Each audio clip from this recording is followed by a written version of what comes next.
So if you are still confused, should you use anti-gravity IDE in your workflow or not? This video will give you a straight answer based on real workflow, real testing and real results. Just to set the context, ये कोई tutorial या side project नहीं था. I used anti-gravity in my day-to-day workflow, the same code base जिसमें मैं daily काम करता हूँ. Bug fixes, refactors, new features, test cases, सब कुछ इसके साथ कर सकते हैं. Before we go deeper, let's have a quick overview of Antigravity. At a high level, anti-gravity IDE is just a AI coding agent which completes your end-to-end task from planning to execution. सिर्फ code suggest करने के लिए नहीं, बल्कि task को end-to-end complete करने के लिए. ये टर्मिनल चलाता है, लॉग्स रीड करता है, बग्स फिक्स करता है एंड कभी-कभी बिना पूछे चेंजेस भी कर देता है. और यहीं से एक इंटरेस्टिंग प्रॉब्लम स्टार्ट होती है जिसको हम डिस्कस करने वाले हैं. पहले पॉजिटिव की बात करते हैं, क्योंकि हाँ, ये टूल जेन्युइनली पावरफुल है. जो काम आपको 1-2 घंटे लगते थे काम करने में, वो एंटी-ग्रेविटी 10 से 15 मिनट में कंप्लीट करवा देता है. जैसे मुझे कोई कंपोनेंट बनाना है या कोई लिंक चेंजेस करने हैं या पूरे कोड बेस में कोई स्पेसिफिक चीज़ें फिक्स करनी है, तो एंटी-ग्रेविटी को मैं कमांड देता हूँ, वो पूरा एग्जीक्यूशन करता है, प्लानिंग करता है, मैं उस प्लान को चेक करता हूँ, देन उसको एग्जीक्यूट करने के लिए दे देता हूँ. देन वो एग्जीक्यूट करके मुझसे कुछ कमांड्स पूछता है, रन करना है कि नहीं है, वो पूरा कंप्लीट करके मुझे प्रोवाइड करता है और मेरा कोड प्रॉपर रन करने लगता है. Point number 2, boilerplate and रिफैक्टर्स.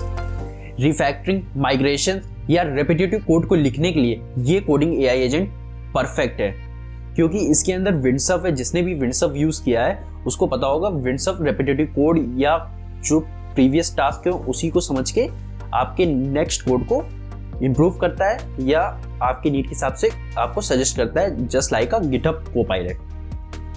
Point 3, solo dev power.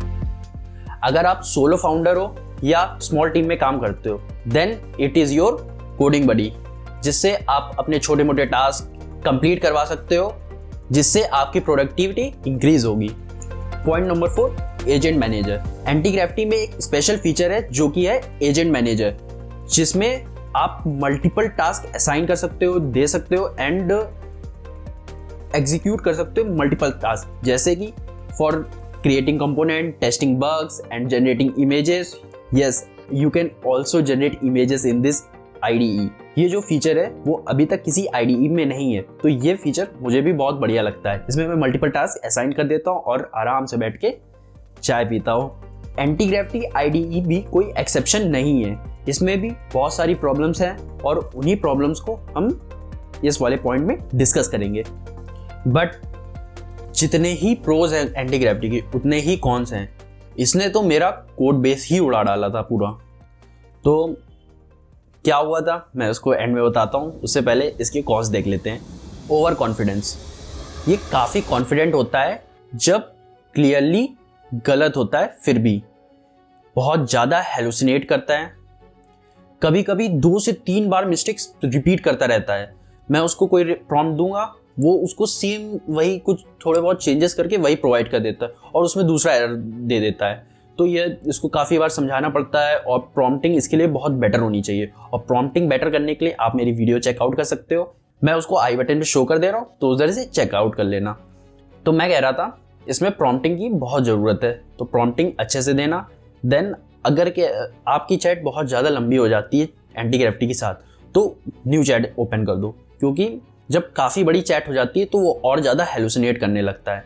Hallucination कम करने के लिए या फिर न्यू कॉन्टेक्स्ट देने के लिए आप न्यू चैट ओपन करो.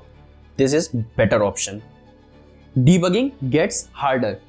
मतलब जब बग आता है तो बग्स को सॉल्व करना थोड़ा मुश्किल हो जाता है, क्योंकि हम लोग को उसके पहले पूरा कोड पढ़ना पड़ता है AI का लिखा हुआ, देन उसमें से रिफैक्टर करना पड़ता है, समझना पड़ता है, जो कि लिटरली बहुत इरिटेटिंग होता है. बिगिनर्स के लिए रिस्की है. अगर आप लर्निंग फेज में हो या अभी कोडिंग जस्ट स्टार्ट कर रहे हो, देन इसको प्रेफर मत करना, क्योंकि अभी ये जस्ट आपको प्रोडक्टिविटी तो बढ़ा देगा बट आपकी लर्निंग को स्लो कर देगा. अभी आप जस्ट लर्निंग स्टार्ट कर रहे हो, तो आपके बेसिक्स को या बेसिक्स फाउंडेशंस को क्रैप करना है. देन एंटी ग्रेविटी जैसे टूल्स को अभी मत यूज़ करो। तो सीधा सवाल, क्या आपको एंटी ग्रेविटी यूज़ करना चाहिए कि नहीं करना चाहिए? आंसर डिपेंड करता है कि आप अभी कौन सी लर्निंग स्टेज में हो, कि आप लर्न कर चुके हो या आप बिगिनर हो या मीडियम लेवल पे हो या सीनियर डेवलपर हो। ये एक फरारी है बट कार ड्राइविंग सीखने के लिए नहीं है। एंटी ग्रेविटी आईडीई एक फ्यूचर का क्लियर सिग्नल है कि डेवलपर्स को अब कोड लिखना नहीं पड़ेगा, रिफैक्टर करना पड़ेगा, फिक्स करना पड़ेगा एंड रिव्यू करना पड़ेगा। In just a few minutes. And we believe that this is the new way for devs to get work done.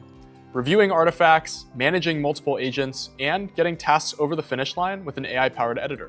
Tool बुरा नहीं है बट इसको सही से यूज करने वाले चाहिए। मतलब बिना सोचे समझे इसको प्रॉम्प्ट्स देना गड़बड़ हो सकता है। मैंने इसको एक गलत प्रॉम्प्ट दिया और उसने पूरी फाइल्स मेरी उड़ा दी।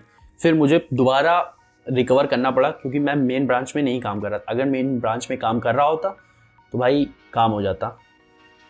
तो इसलिए इसको सही से यूज़ करो, थोड़ा सेफली यूज़ करो एंड वैसे बहुत बढ़िया टूल है तो इसको यूज़ करना और अपने एक्सपीरियंसेस कमेंट बॉक्स में शेयर करो एंड लाइक शेयर सब्सक्राइब कर लो।